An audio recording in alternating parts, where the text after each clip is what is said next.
Salut à tous, c'est Audi d'Avis Mobile et aujourd'hui on va parler de l'iPhone 8, l'iPhone 8 Plus et de l'iPhone X. C'est parti.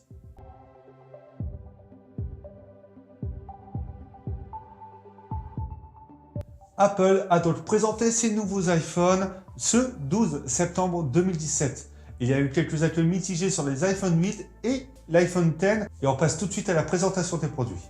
La seule nouveauté sur le design, c'est tout simplement le dos qui passe de l'aluminium au verre. Hormis cela, rien ne change vraiment sur ces iPhone 8 face aux iPhone 7. Pour l'écran, Apple garde son écran Retina de 4,7 pouces d'une résolution de 1334 par 750 pixels. Apple intègre ses nouveaux iPhones avec la puce maison A11 Bionic et du coprocesseur M11.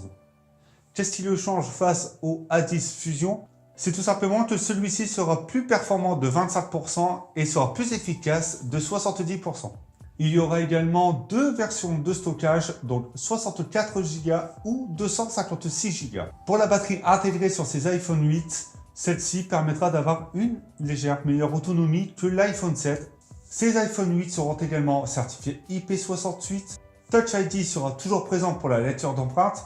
La qualité des haut-parleurs sera stéréo, donc un qui sera comme l'habituel sur le bas et le second sur la partie supérieure avant de l'iPhone.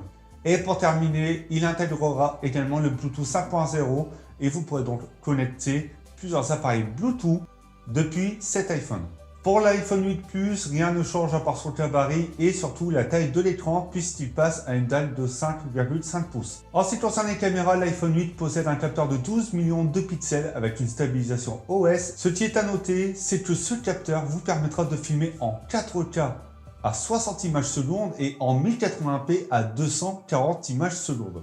Quant à la caméra FaceTime, elle sera toujours de 7 millions de pixels. Pour l'iPhone 8 Plus, le double module caméra a été amélioré. Chaque capteur possède une stabilisation OIS, donc optique. Mais ce n'est pas tout. Il y a donc le mode Lightning qui vous permettra de pouvoir faire des photos en mode portrait comme dans un studio de photographe. C'est assez bluffant lorsque l'on voit ça à la keynote, mais il faudra voir en main et le résultat final des photos.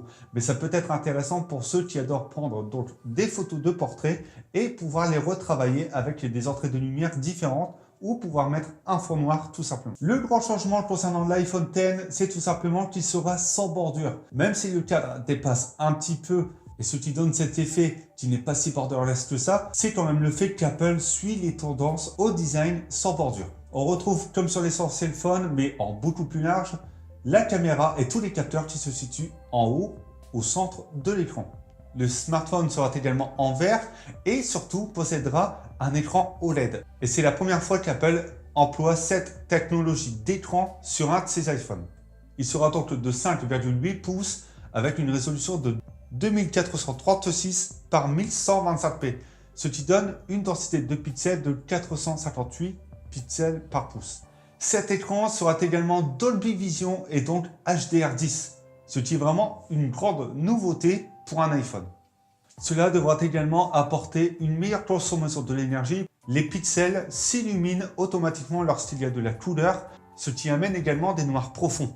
Donc cette consommation devrait être mieux gérée et devrait apporter à l'iPhone une meilleure autonomie. Sauf qu'Apple prédit 2 heures supplémentaires face aux précédents iPhones. On dit également adieu à Touch ID pour laisser place à Face ID.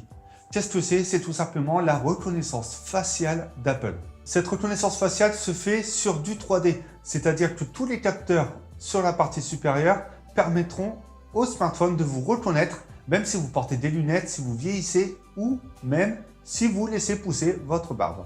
Alors pour cette reconnaissance, il y a plusieurs capteurs qui sont employés. Il y a notamment la caméra, il y a un capteur infrarouge, il y a le capteur de lumière ambiante et surtout le projecteur de points. Le fonctionnement est assez simple. L'iPhone enregistre en une seule fois votre visage et envoie 30 000 points pour la reconnaissance 3D. Ce qui fait que l'image sera plus nette et plus détaillée pour la reconnaissance. La puce A11 Bionic est également intégrée d'une machine learning, ce qui permet à cet iPhone de pouvoir employer cette reconnaissance faciale. Il est également certifié IP68. Il possède également les mêmes composants que les iPhone 8. Il sera compatible à la charge sans fil. C'est une première également pour un iPhone. Power utilise la technologie Qi. Vous pourrez charger plusieurs appareils Apple dessus, ce qui a un avantage. Et lorsque l'iPhone sera connecté, vous verrez même afficher les appareils qui sont en train de se recharger et leur pourcentage. Pour la partie photo, il n'y a vraiment rien qui change hormis l'ouverture. Et on retrouve également un quadruple flash LED. Reste à voir ce que valent ces iPhones à l'utilisation. Mais c'est vrai que les iPhone 8 n'apportent pas de réels changements et surtout ne me donnent pas vraiment envie, si j'étais utilisateur d'un iPhone, de passer du 7 au 8. Ça aurait pu être bien de les nommer 7S et 7S Plus comme la suite logique et comme le faisait Apple. Mais cela dit, les changements ont l'air intéressants et il faut surtout voir aussi l'autonomie et la photo où Apple a mis un gros point dessus. Pour l'iPhone X, c'est assez différent puisque le design change et donne envie d'être utilisé. C'est vrai que je ne suis pas fan des iPhones, mais cette fois, le téléphone est plutôt pas mal. Maintenant, reste à voir ce qu'il vaut en autonomie, en photo également, puisque Apple a mis un très gros point également là-dessus, et surtout ce que vaut la reconnaissance faciale, puisqu'on n'a plus de Touch ID. iOS 11 a été optimisé également par des gestes, donc pour déverrouiller, il suffit de tapoter l'écran et ensuite de placer son visage. Apparemment, c'est un peu mitigé sur cette optimisation d'iOS 11 et surtout sur la disparition du lecteur d'empreintes. Il y a également ces fonctions avec Face ID où l'on peut enregistrer notre voix et faire passer des messages via un emoji. Est-ce que c'est réellement utile? Pour le moment, Apple a réellement misé sur la réalité augmentée, mais également sur cette fonctionnalité avec Face ID. Je pense que d'autres arriveront, ça reste à voir, mais pour le moment, c'est vraiment le design qui prime plus que les fonctionnalités. Maintenant que l'on a fait le tour sur ces iPhone 8 et sur cet iPhone X, c'est à vous de donner votre avis dans les commentaires.